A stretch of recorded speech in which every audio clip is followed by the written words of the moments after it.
Hey guys, welcome to Man Card Mondays, episode number 7. What do I do with my pain? Let's take a look.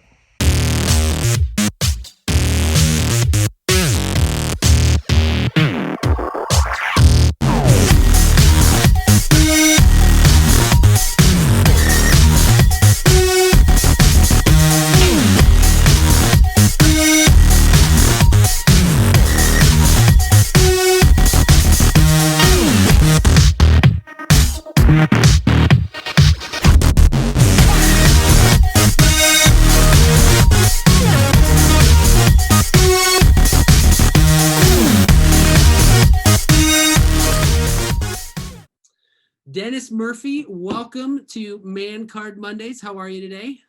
I'm doing well. There's no snow on the ground, at least today. So, I mean, this is a good day to live in Iowa. Yes, we are in the great state of Iowa. We are coming to you live from, I'm in West Des Moines. Are you in West Des Moines, Iowa? I'm in Clive.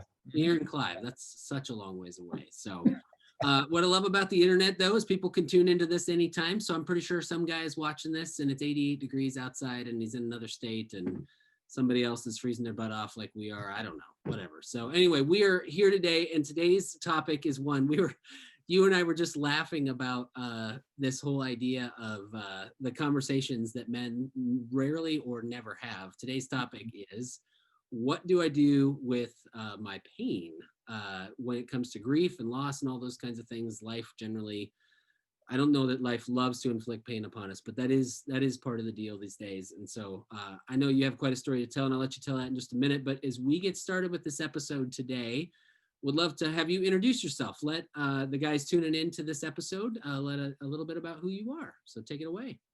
Yeah, just real quickly. So I'm originally from Nebraska. I grew up in Omaha, Nebraska, went to school there, and spent the last 21 years of my life all over the United States, all over the world, quite frankly. I served in the military for 21 years and retired in 2017 and came back to Des Moines, really because of this church. I had done a stint in Des Moines, 2009 to 2013. My wife, Dareth, loved it here, and we decided to come back and rejoin the church, rejoin the community, and here we are.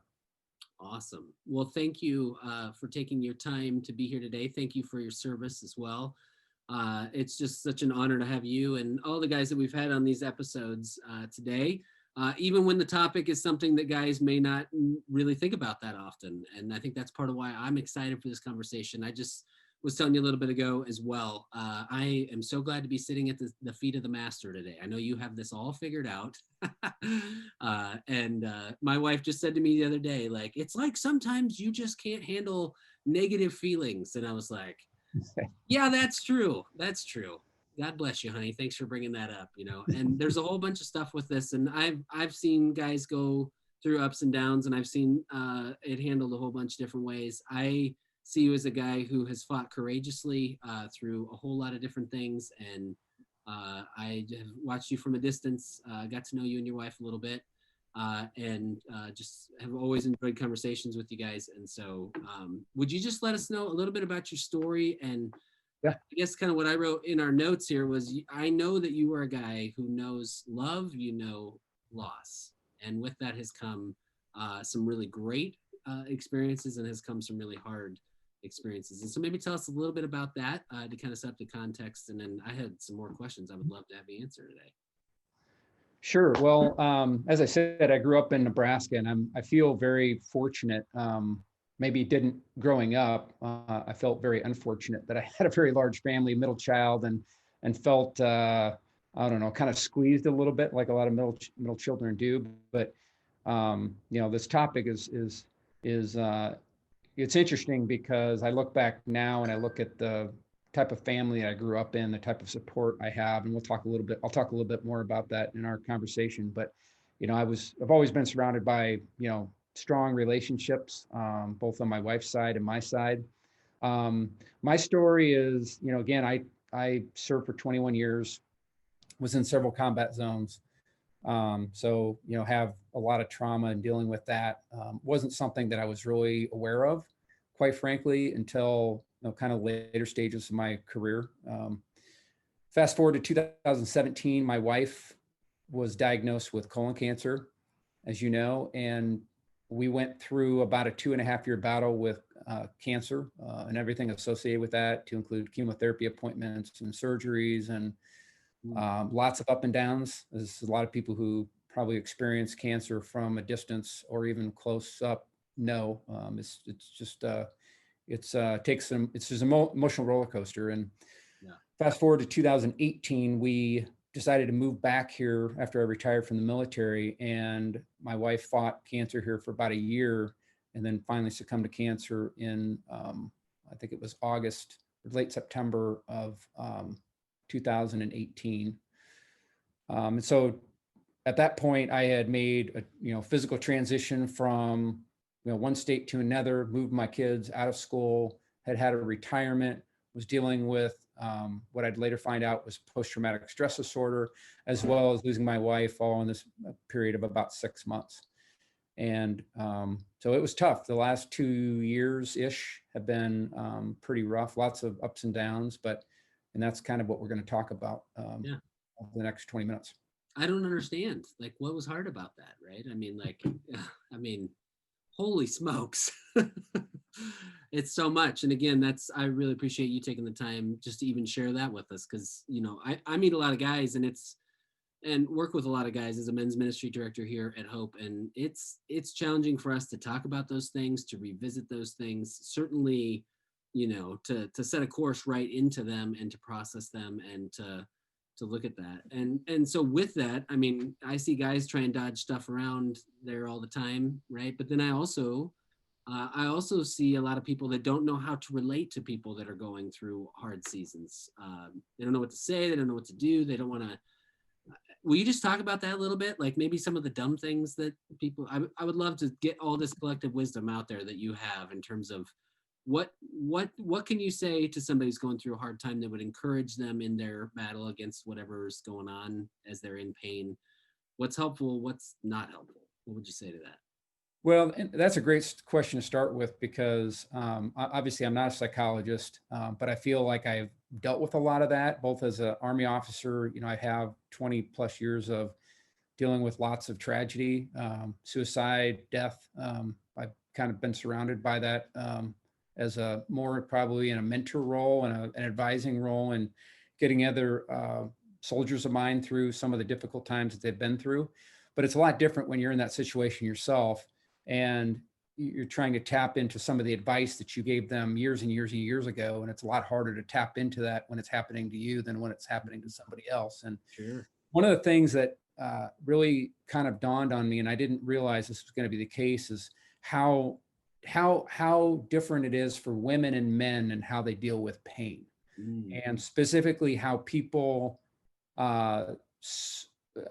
approach them when they're going through painful situations, whether that's death of a loved one or some kind of issue in their marriage, or whatever, kids issues, whatever the loss is, whatever the pain is. And what I kind of came away with is, I think women by nature have deeper relationships than guys. Guys are not creatures where we have super deep relationships on an emotional level. I would say, another way to put it, I would say women have a different, maybe a greater emotional intelligence than we do. And because of that, I think when you have painful situations like loss or PTSD or whatever it is that you're dealing with, women tend to surround women a lot differently and approach them differently than men do. And so, like my situation, I remember, having all these great relationships with my family and friends. And, for the first, while you're going through it, and I think the first couple months after, you definitely feel, if you have those relationships that exist, you feel that support. In some cases, I think, in some cases, like you said, there are certain people that don't know how to approach that.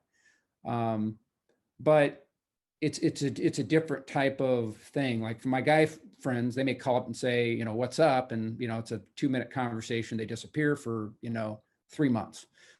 For women, they're over. I mean, my wife had friends over at her bedside almost every single day, bringing meals, calling, but then once that painful situation kind of, you can become more removed from that. I think women tend to stay with women a lot longer than men tend to stay with men. I think the thought is, well, you're a man, you'll get over it, kind of thing. Mhm. And that's not always the case. And men aren't great at asking for help, or even recognizing that some cases, like, yeah, they're right. I'll just do it on my own, and things are going to be fine. And yeah, I don't need your help. And so I think some of it's kind of guys just aren't emotionally connected like women are. And then the other thing is guys just kind of pushing pain away, not embracing, but not recognizing it or not want to recognize it, just kind of pushing people away and just kind of living in their own pain, and not, quite frankly, not dealing with it, not dealing with the pain. Right. Because it's easier, right? In the short term, I think, for us to ignore things and pretend like it is not there. But we know that denial is not just a river in Egypt, right? And that eventually there is a price to be paying. And honestly, I think a big part of that is just missing out on, I guess, what I'd call God's best for your life, right? What's amazing to me, whether it's conflict, whether it's adversity, whether it's tragedy, that God will even show up in the midst of those horrible situations and still be visible and still be present.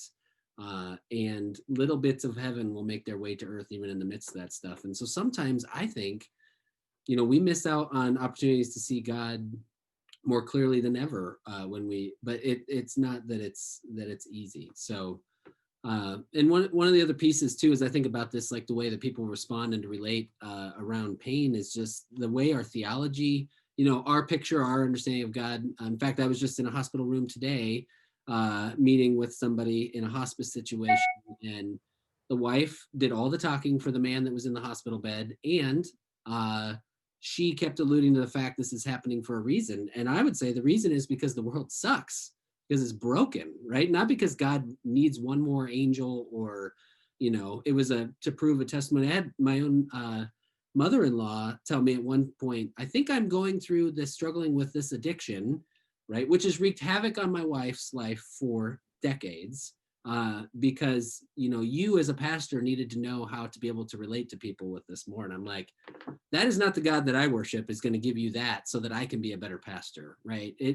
Let's just be very clear that we believe in a God who is more powerful than these things. And yes, I don't know why we're still living in this weird gray area, and why he doesn't just snap his fingers and nuke all the junk out of this broken world. But at the end of the day, we do claim to know how the story ends.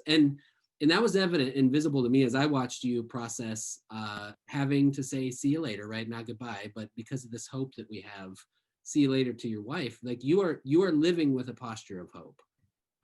And so I know that's not always been easy for you, but tell us more about what that's been that has looked like. So how do you process through these challenging situations in all the different contexts? How do you step in closer to pain rather than running away from it? What does that look like for you?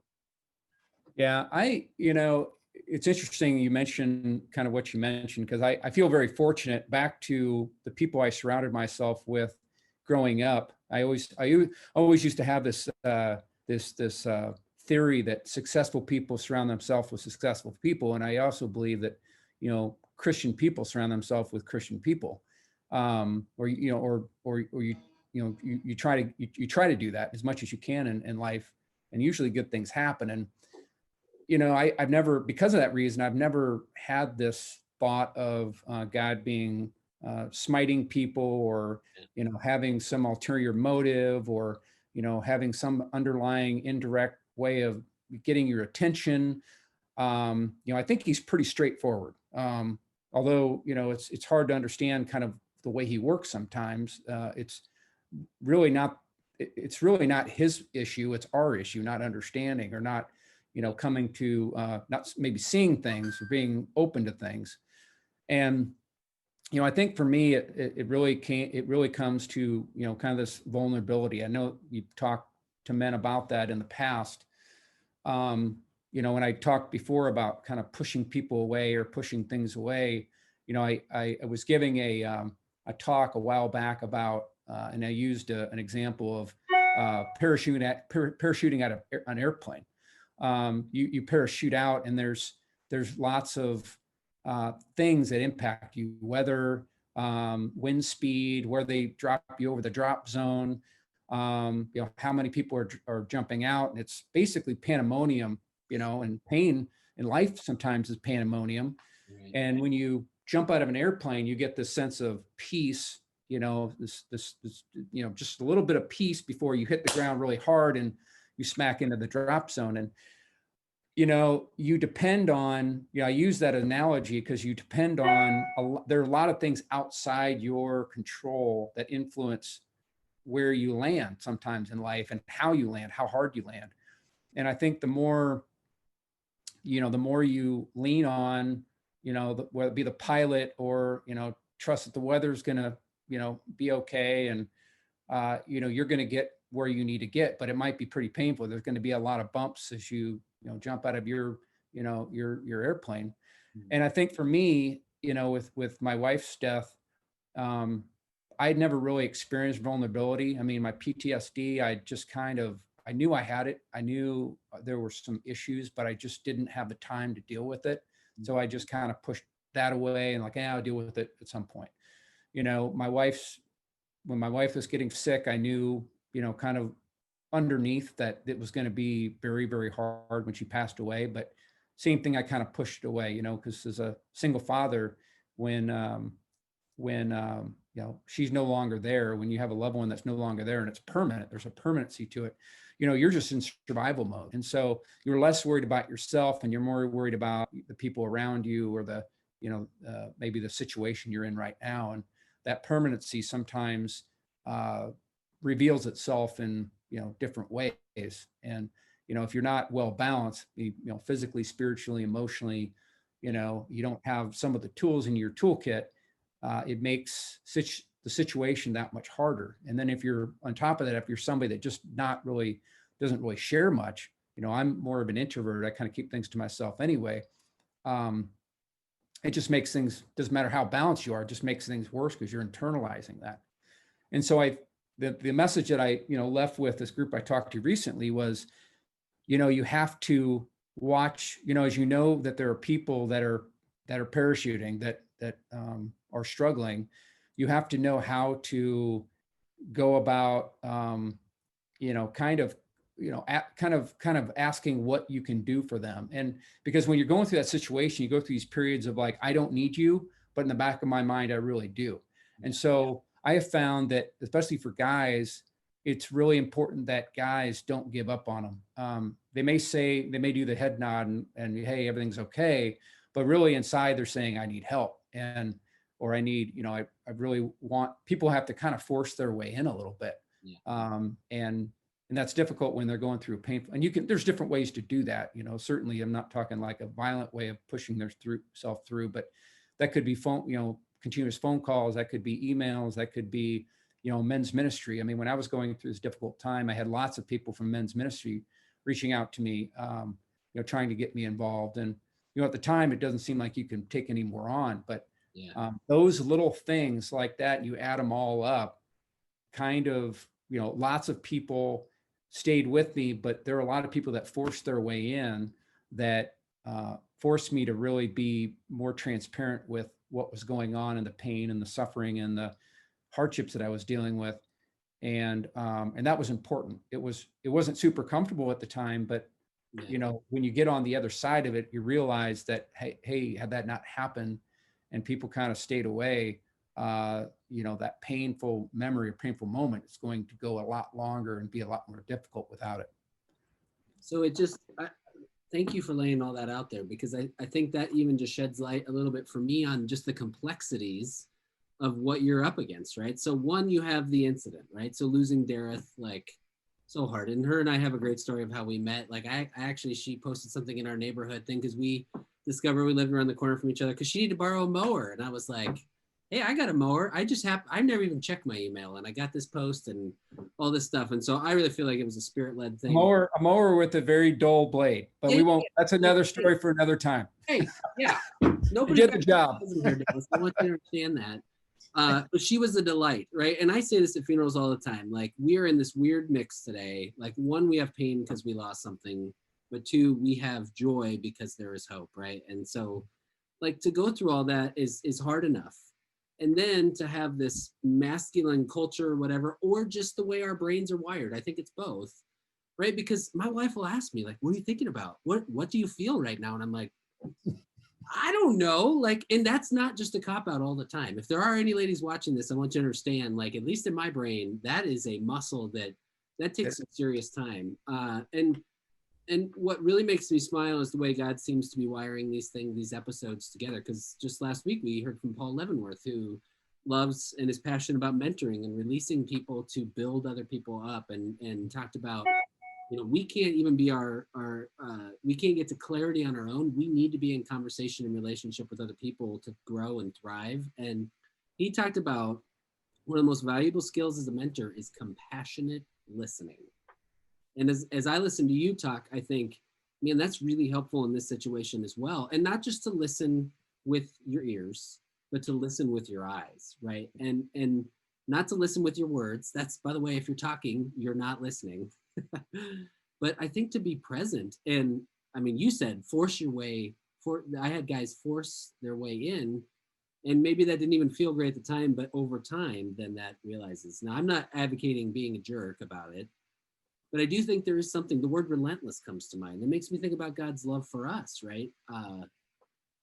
Even just preaching recently on the prodigal son, and I love that verse. The prodigal son's coming home, and it says, while he was still a long ways off, the father saw his son coming. And I think God sees us in the midst of what we're in, and I think he will send us people, imperfect people, certainly, that may even say strange things. But man, it just sounds so hard to be open to being vulnerable when you've already gotten punched in the gut, by life. And certainly many of the guys listening to this have. And so we have a hesitancy towards that. What else? Like what else do you want guys to know about? Yeah. Having been through what you've been through, what do you want people to know about this? Yeah, it's interesting you mentioned, just being relentless, because that's one thing that I think of. There's a well-known author, and I think there's a book that we're going through right now as small groups are going through by an author by the name of Bob Goff. And one of his, I went through a study of his a couple of years ago, and he talks about inner bands of people and outer bands of people. Inner bands would be like your family and your close friends, and outer bands would be maybe people that, maybe it's some church people, maybe some of those people are part of your inner band, some of the part of your outer band. And the ones that are closer to you sometimes might be a little bit more relentless because they know you and they know the signs. But he really challenges those in his book. He challenges those that are in the outer bands to be relentless and in helping identify, pain in other people's life, and being those, being kind of the light, in their lives to for people who don't have hope. Because not everybody is surrounded by a very strong inner band. Not everybody is like me that has 6 or 7 very close family members that all have wonderful families that call and email and text. And so I think when you find yourself in a situation like that, you assume that everybody has the same support network and system that you do, and that's not the case. In fact, it's not the case for a lot of people.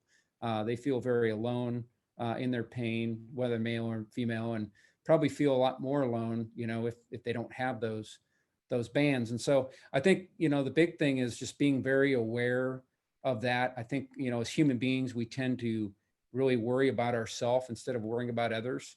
And I think that some of the best times in my life are situations where I worried less about myself and worried more about others. And you mentioned the prodigal son, and having second chances and third chances and fourth chances and fifth chances. And, the fifth chance, your father is still willing to bring you home and to, to bring you back in his home and to kill the fatted calf. And I think in some cases we feel very guilty that, these are, this is pain we can't get over. We kind of beat ourselves up a little bit and, hey, why can't I figure this out?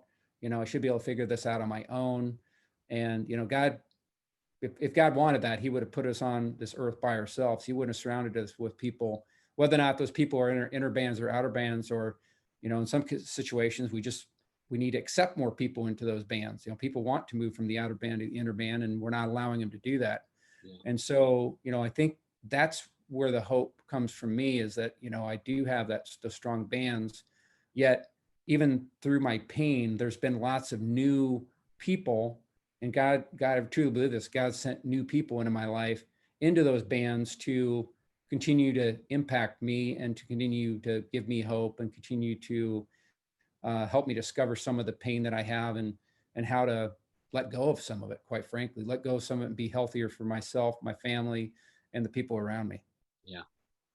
Well, and God is in the midst of all of that, orchestrating that, organizing that, being patient with us in all that as well. And maybe that's kind of one of the other things that's on my mind today as we think about this, is just I just wonder if it's worth mentioning again. One of the names, right, for God is Wonderful Healer, the Great Physician.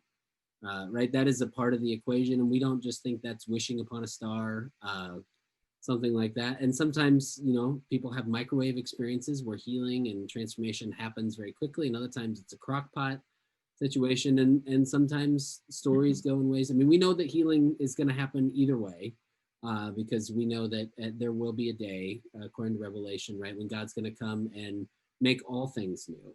No more crying, no more pain, tears, all those things. And so we live with that confident expectation of that day as well. But the Holy Spirit does amazing things. And then what I appreciate so much about being a part of this church is we just have some really great, I would almost kind of call them laboratories for you to connect with God. So we do a thing called Inner Healing here, which is a really great opportunity. People just give you things to think about while they're praying for you, and they'll jot down whatever it is that comes to mind, so you don't have to manage that, and you get to connect with God. And I'm telling you, we have dozens of stories of people finding hope and healing just through that. We have people we can pair up to walk with through dark seasons, all sorts of things like that. What are the resources as you've worked and wrestled with your pain that you found have been, obviously we're just talking about community and people, but beyond that, if I'm sitting here watching this today and something doesn't quite feel right, I mean, nobody feels right with COVID and everything else going on in 2020, but what are some other things that you would point people to find some help and find some hope? Well, when my wife Dareth passed away, I really thought, in my back of my mind, I'm like, I've dealt with death like my entire life. And so this is, I hate to say it, but I really underestimated how hard it was going to be. I got overconfident, quite frankly. I got very overconfident. I thought I was a lot better off than I really was. And I went through a very, very difficult period for about 6 to 9 months after about a year that she passed away. And what got me through it, other than what we talked about, was I really had to recognize that, there wasn't one thing that was going to work. There wasn't one lightning bolt that was going to make everything go away. And so I really had to go back to those 4 things that I talked about, emotional, spiritual, physical, and what was the 4th? We'll put it in the show notes. Anyway, yeah, those 4 things. So the four legs on a stool, as I refer to them. And so for me, I've always been a pretty healthy guy. I exercise 6 days a week, and so that's always been kind of there. I've always been, as far as spiritual, I do men's ministry, and I've got a Bible group at Waukee that I'm part of, and I'm involved in choir and things like that. So relatively grounded there. The difficult thing for me, though, was probably the emotional. We go back to the emotional intelligence, just really having tabs on how I was doing, because I think sometimes we feel a little overconfident in our emotions. And as you said, I think women tend to be a little bit more in tune with things. As I used to tell my wife, a woman can put 30 thoughts into a box and pull any one of them out, and it could be from 20 years ago. A guy is 1 thought per 1 box. I mean, we're a little bit more immature when it comes to being able to. Simple is the word I'm looking for. Simple. Yeah, simple. So, so because of that, I think sometimes maybe there's a little bit more of a lagging indicator with men and just the way we're wired. So, when it came to things like counseling and small group, like, I don't know, small group grief groups and like talking to other guys about what's going on. That was an area that I wasn't comfortable going. It's like, hey, I'll just deal with it myself. I got all these other groups kind of, and we'll just I'll use those. And what I found out was that wasn't enough for me. It didn't really get to the pain. It didn't really get to some of the underlying things that I dealt with, like PTSD, that I'd not really had a chance to deal with because of my wife's sickness.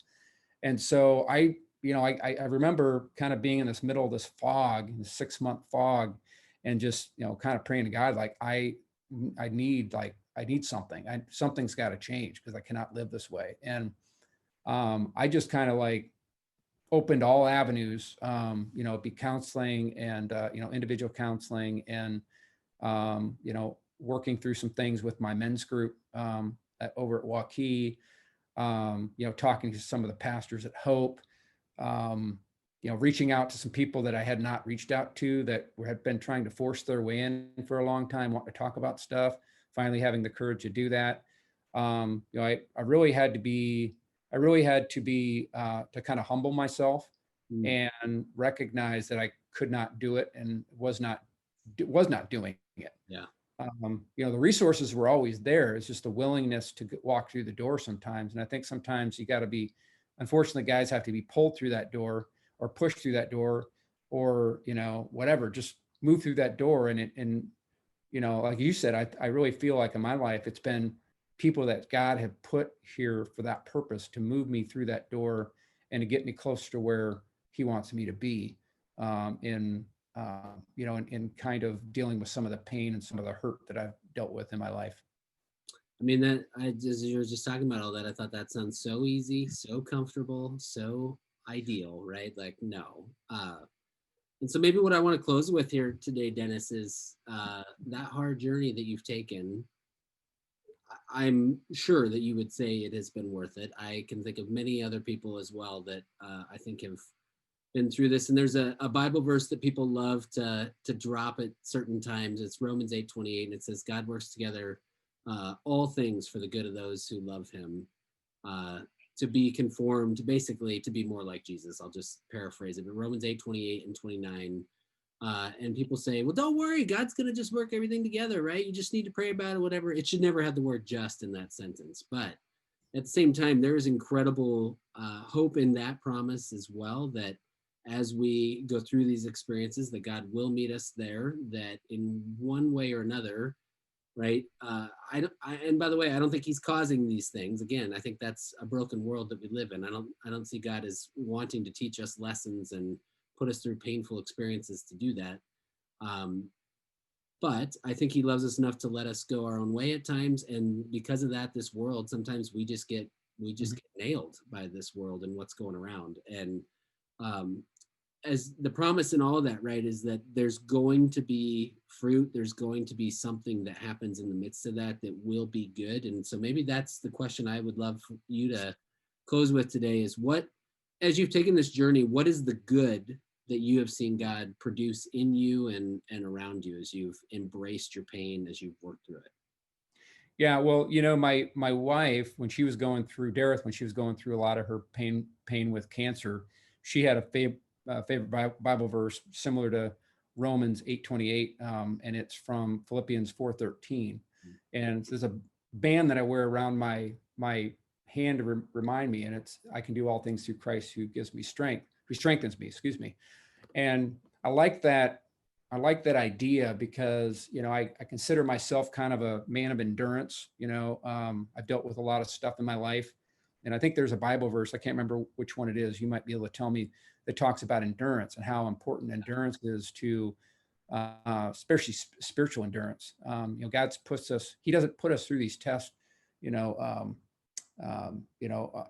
necessarily on purpose, but it is, I think, through just living in life, you're going to go through trials.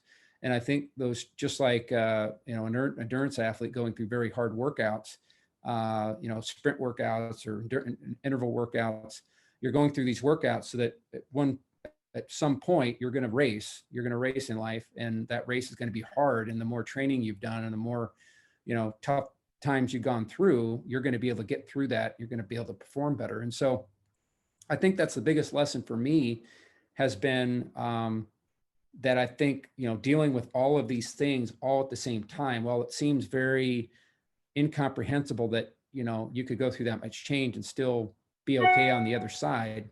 I do believe, as I look through my life, I do believe there are lots of things that I've gone through that were smaller versions of what I went through, where God was preparing me, for dealing with a lot of the stuff. And even then I wasn't ready. Even then with some of these trials, I wasn't ready. But, I think because, I've been relatively faithful, although I've sinned, just like we all have. I've been relatively faithful, and when it came time to race, we had these 3 or 4 things that occurred all at the same time. I was able to kind of reach deeper, because I really do feel I'm kind of on the other side of things a little bit, and I was able to reach deeper and have the awareness to know where to go to reach those resources, or God knew how to provide those resources to me. And we met halfway, and, was able to get the help for some of the pain that I was dealing with. And certainly, it's not like we're done, because, you and I are both relatively young. So we're going to deal with other things in our life that are going to be probably just as difficult, if not more difficult. But I think I'm definitely a believer in, having hope, in leaning on other people, just being aware that, not everybody has it like you do.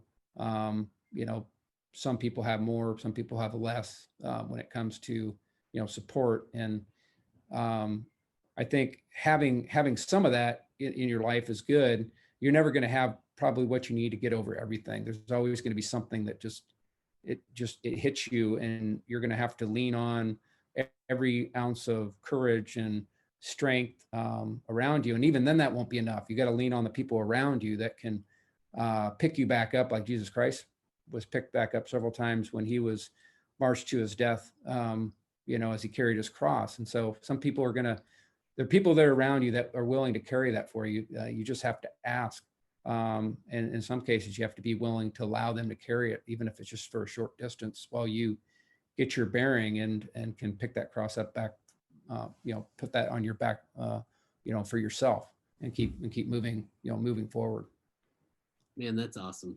That's powerful. And I think even just that analogy and that comparison, like, that's really helpful, really helpful. So Dennis, thank you for taking the time to be here and share your story and your message with folks here.